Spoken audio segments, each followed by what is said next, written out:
Apakah pemeliharaan alam sekitar? Keseimbangan alam bermaksud keadaan di mana interaksi antara organisme atau antara organisme dengan alam sekitar. Keseimbangan ini dapat mengekalkan kehidupan. Selain dari keseimbangan alam, kita juga sering diancam oleh bencana alam seperti gempa bumi dan kemarau yang boleh menyebabkan keseimbangan alam tergugat. Antara kesannya ialah menyebabkan berlakunya pencemaran alam sekitar, mengganggu kita semula jadi dan merosakkan habitat haiwan. Jadi, apakah kepentingan memelihara alam sekitar? Pertama, mengelakkan kepupusan flora dan fauna. 2. Mendapat sumber air yang bersih dan tidak tercemar. 3. Mengelakkan suhu bumi meningkat dan pemanasan global. 4. Komposisi gas di udara kekal seimbang. 5. Bekalan keperluan asas manusia tidak terjejas. 6. Bekalan logam dan bukan logam serta hasil bumi tidak terjejas. Oleh itu, apakah peranan juruteknik dalam memelihara alam sekitar? Mengikut Jabatan Alam Sekitar, semua juruteknik perlu mengikut peraturan yang telah ditetapkan semasa mengendalikan bahan pendingin. Antara langkah-langkah keselamatan yang perlu diikuti adalah seperti berikut.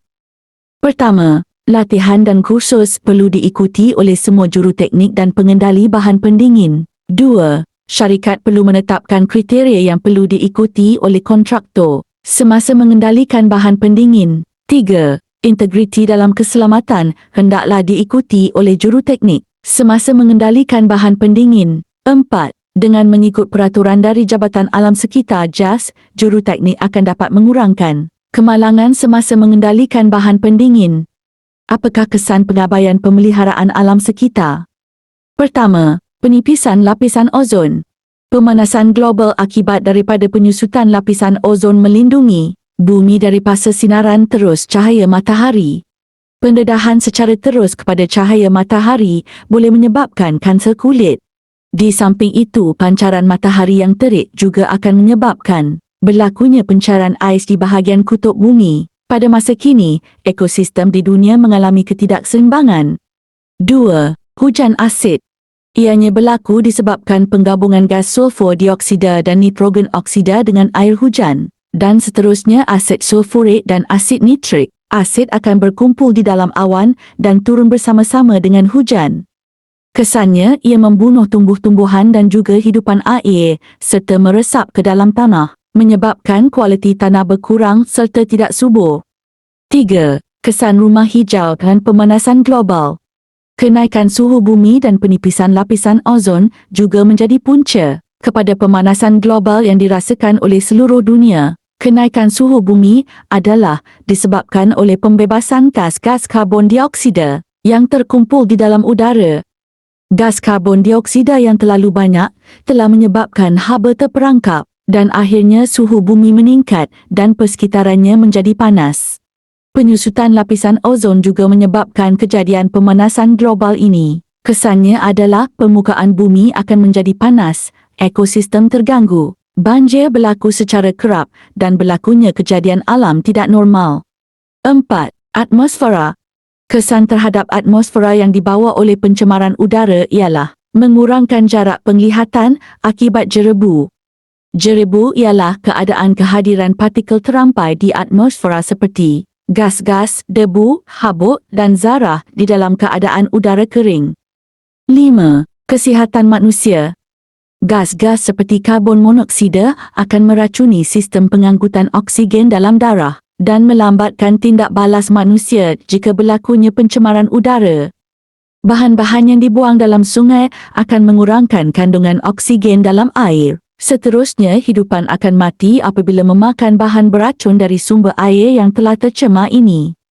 Manusia juga boleh mendapat penyakit atau masalah kesihatan yang teruk jika meminum atau menggunakan air yang tercemar.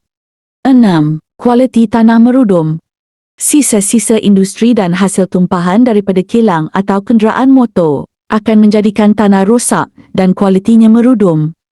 7. Hakisan tanah. Aktiviti manusia yang dapat mengakibatkan hakisan tanah adalah penggondolan bukit dan pembalakan, yang menyebabkan tiada akar tumbuhan yang dapat mencengkam tanah daripada runtuh. Kesan daripada hakisan tanah seperti bencana tanah runtuh bukan sahaja merugikan. Dari sudut kewangan dan ekonomi, malah ia juga mengancam keselamatan dan nyawa masyarakat. 8. Sistem air bawah tanah tercemar. Sesetengah kilang akan memperuntukkan kawasan untuk pembuangan sisa-sisa kilang. Tetapi apabila berlaku hujan lebat atau loji pecah, sisa-sisa ini akan terkeluar dan menyebabkan masalah seperti sisa mengalir di permukaan. Maka ianya akan mengalir ke dalam sistem bawah tanah yang akan menyebabkan sistem air bawah tanah tercemar. Masalah tersebut akan merosakkan dan mencemarkan hidupan dan keadaan air itu sendiri. 9. Banjir. Pencemaran air juga menjadi punca kepada banjir yang berlaku di dunia pada masa kini. Banjir-banjir yang kerap berlaku disebabkan oleh tersumbatnya parit yang sepatutnya mengalirkan air ke laut ataupun sungai. Kesan langsung adalah kemusnahan tapak pembiakan rantai makanan dan juga mempengaruhi pembuatan makanan, produktiviti makanan dan kos meningkat.